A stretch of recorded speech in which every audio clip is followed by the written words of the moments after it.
He understood that it was not just the land involved, but there was also Ruth and Naomi involved, that you had to marry Ruth and you had to care for Naomi. So I don't think it was strange for Boaz to have come up with this plan. I think he thought it out because he didn't have first position.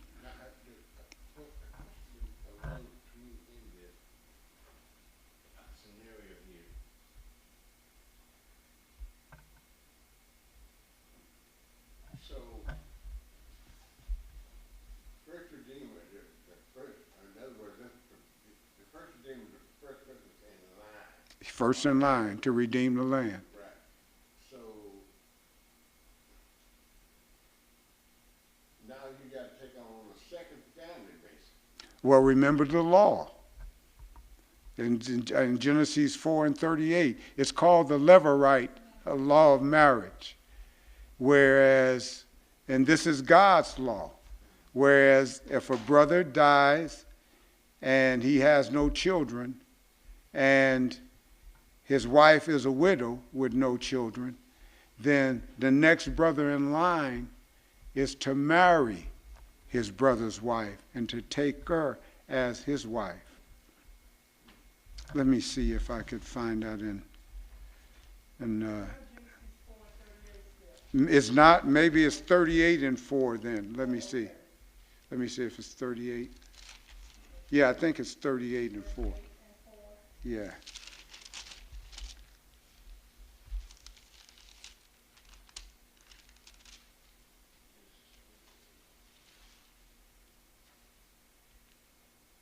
No, 38 and 8. 38 and 8. And it reads as follows. Then Judah said to Onan, lie with your brother's wife and fulfill your duty to her as a brother-in-law to produce offspring for your brother. And it says regarding to that Levirate law that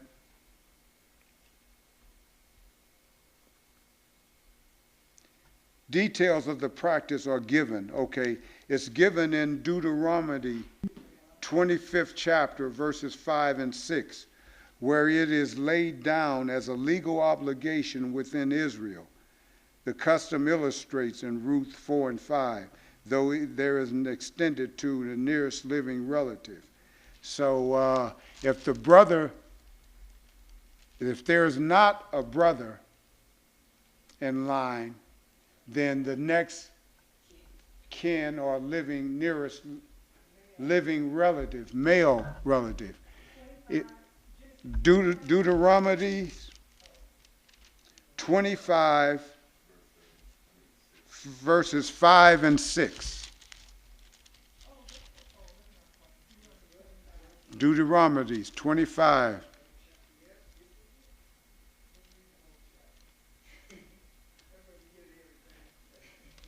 And to get a better understanding of what's called the Levirate law of marriage, if you read that, it'll tell you what the obligation was.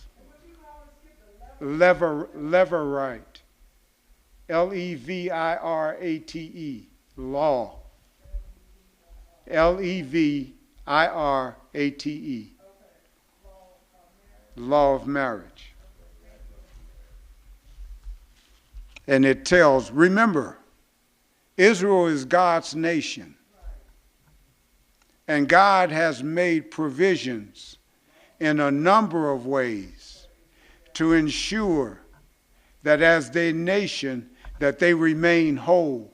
And even the widows and the poor are taken care of. Remember, he said in his law that the poor were to be able to glean the fields.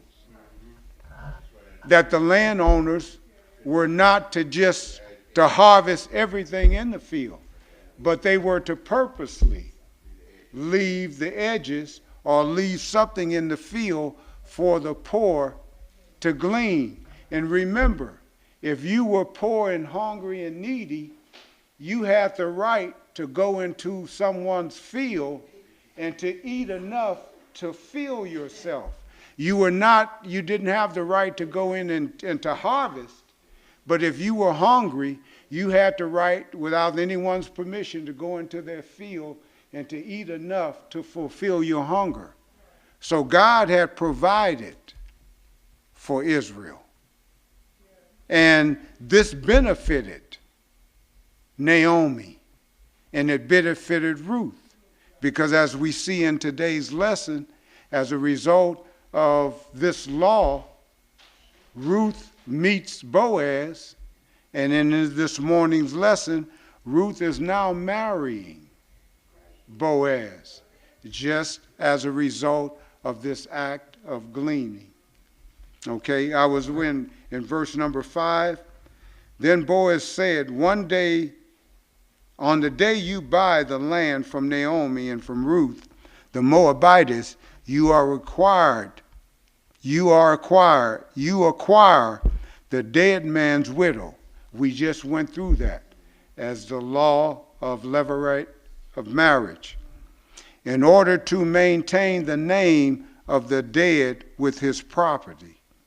Noticed how God made provisions that the dead was not even forgotten.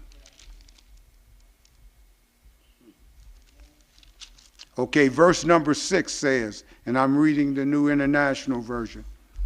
It says, at this the kinsman redeemer said, then I cannot redeem it, because I might endanger my own estate.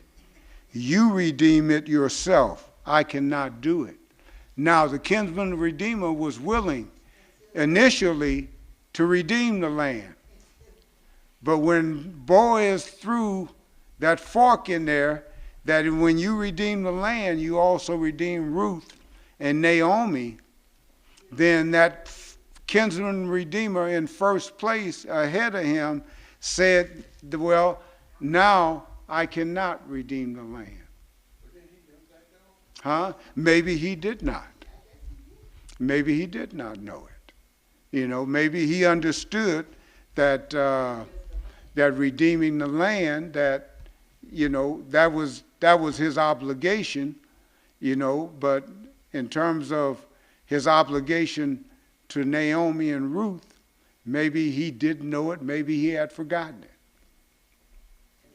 But it says here that he changes his mind in verse 6 and says, then I cannot redeem it, because it might endanger my own estate. You redeem it yourself. I cannot do it. Maybe he was already married, and he didn't want to live with the possibility of bringing another wife into the house. When you got two women in one house, it doesn't necessarily brings about peace. Remember what Abraham and Hagar,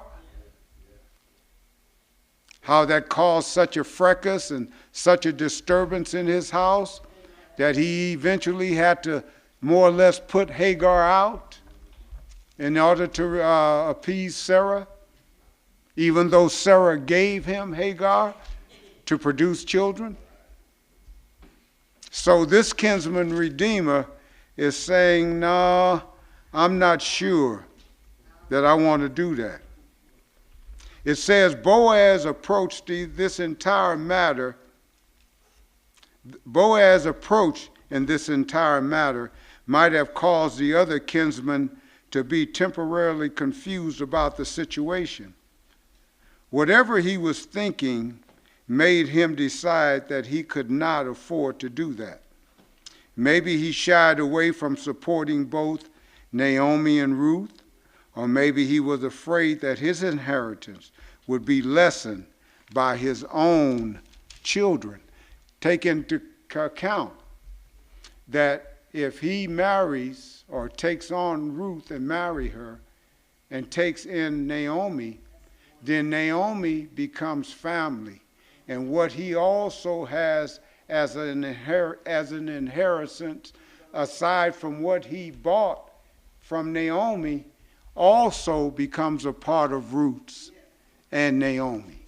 So he was probably looking out for himself and saying, well, even though I can buy Naomi's land, if I marry Ruth and if I take in Naomi, then what I already have as my own will also become a part of their inheritance.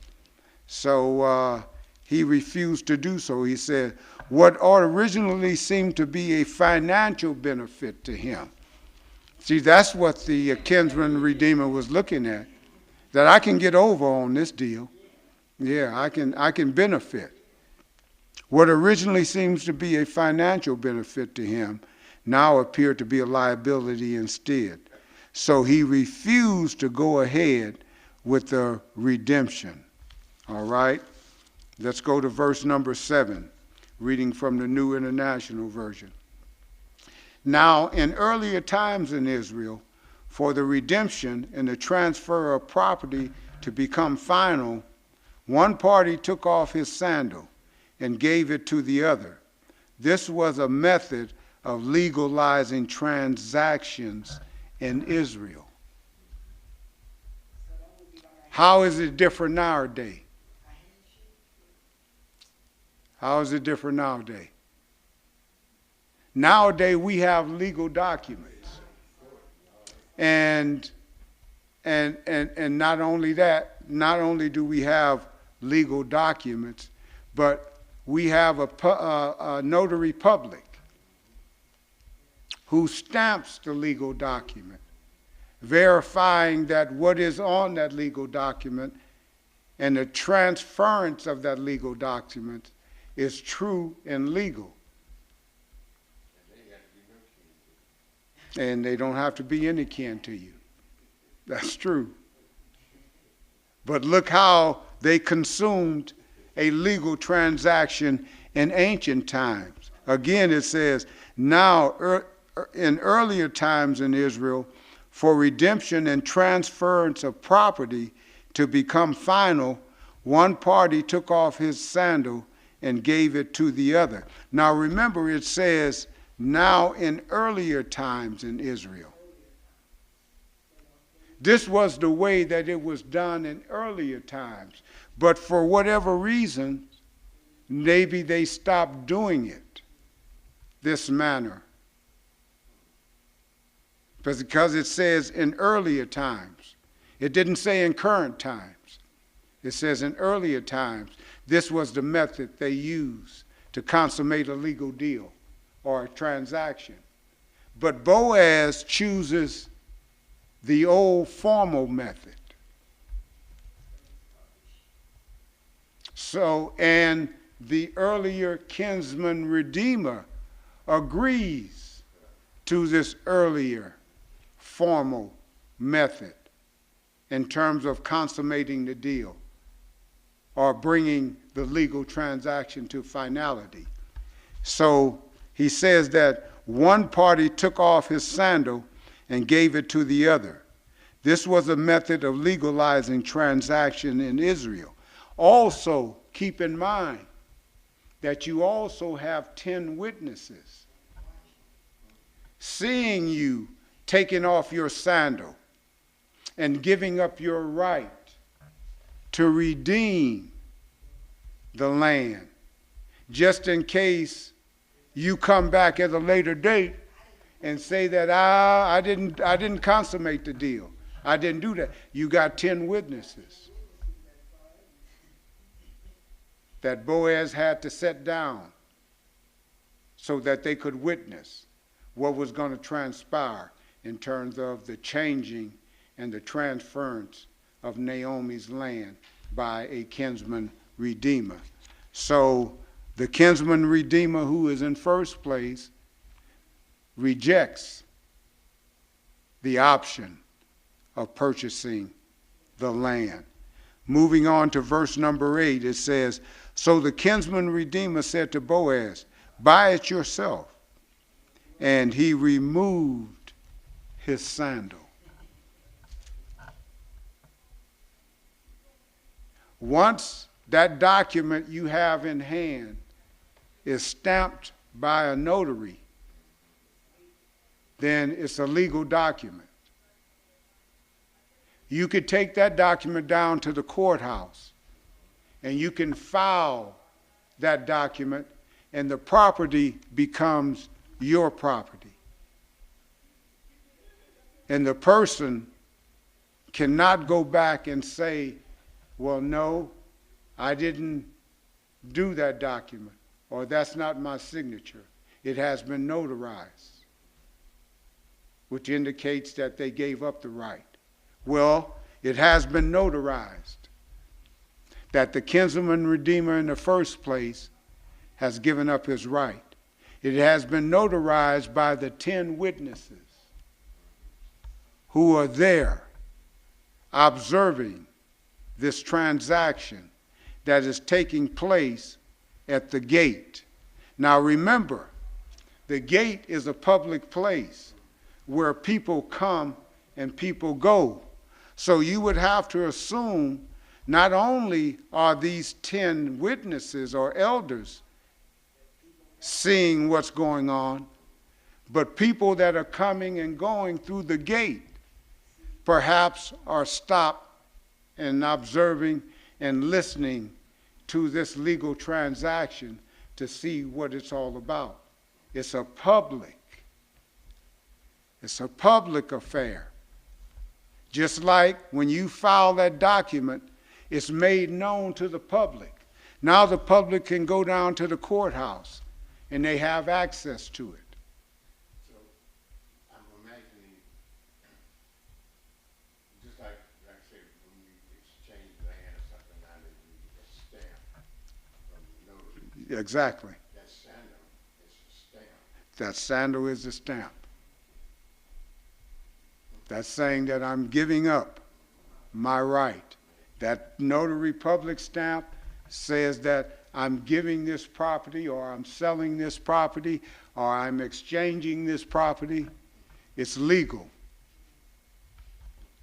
So in verse number 8 it says, so the kinsman redeemer said to Boaz, you buy it. And he took off his sandal. Okay, verse number 9 says, then Boaz announced to the elders and all the people, today you are witnesses that I have bought from Naomi all the property of Elimelech, Chilion, and Mahlon. Notice how Boaz is doing things by the book. He says here, he announced it to the elders who are witnesses and to the people who are standing around witnessing the legal transaction. Then he is meeting what the law requires. He says that he mentioned the dead, whom the property belongs to and whose name must live on as a result of the property. So he says that I have bought from Naomi all the property of Elimelech, Chilion, and Mahlon, who are the dead, which the law required. Remember, the law required if you redeem the property, you redeem Ruth, and you redeem Naomi, and the name of the dead shall go on. So he's doing everything by the book, and he makes it known openly and aloud what he is doing. In that case, if anything again transpires that's negative about the land, he has 10 witnesses. And I can imagine why they had 10 witnesses. Usually in the Bible says bring 2 witnesses. But what if years later, like Chilion and Nahlon, what if they die? Then who's to bear witness? But when you have 10 witnesses, it's not likely that all 10 of them are going to die within a common time frame. So he says to the 10 witnesses, you hear and you see what is being transpired in terms of this legal transaction. That the kinsman redeemer in first place is taking off his sandal and he's giving it to me, which implies that I now have the right to redeem this property, to redeem Ruth and Naomi as well, and to carry on the name of the dead, which are his relatives. Verse number 10 said, I have also acquired Ruth the Moabitess, Mahlon's widow, as my wife, in order to maintain the name of the dead with his property, so that his name will not disappear from among his family or the town records. Today you are witnesses. Boaz does what the first place kinsman redeemer refused to do. And he declares this openly and in the presence of the public as well as the 10 elderly. He says, in acquiring this land, this is what I will do in addition to acquiring this land. I will redeem Ruth, and I will redeem Naomi as my own. Ruth is my wife. A love story that is consummated. A love story that has come to an end. For Boaz now marries Ruth. Ruth is Boaz's wife. A love story that began with a mother-in-law and her 2 daughter-in-laws. A love story that continued with the mother-in-law and 1 daughter-in-law. A love story that continues when Boaz come into the picture. He's encouragement now to Naomi. Naomi is no longer bittered, but she sees hope now. She sees the hand of God working in her favor. God turns Boaz's heart toward Ruth, and he turns Ruth's heart toward Boaz. A love story.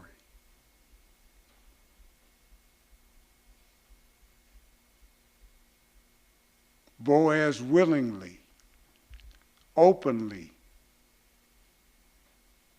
accept the responsibility of taking Ruth as his wife. As a result of that, Christ Jesus has come through the line, the lineage of Boaz and Ruth, which confirms to me that God had a hand in it all the time. What has transpired in the book of Ruth is what God had planned from the very beginning.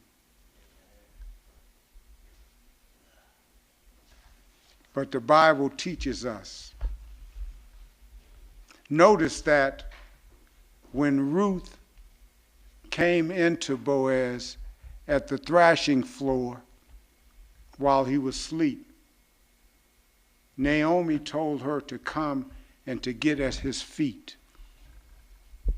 She didn't say lay beside him, at his feet. When you and I come to God, we are to come in a position of bowing at his feet, Just like Boaz raised Ruth from his feet, when you come to God in the humblest manner and bow at his feet, God will also raise you to the position of where he wants you.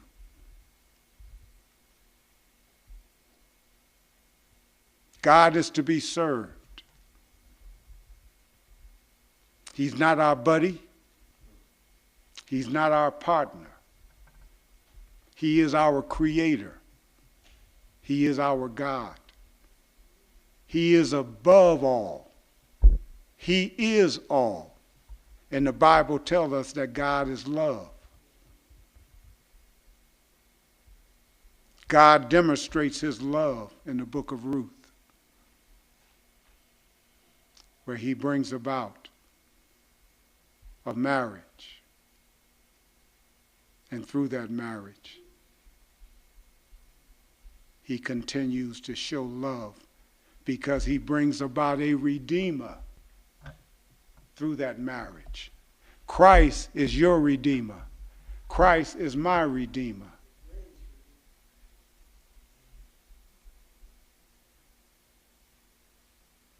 So while Ruth and Naomi were being redeemed,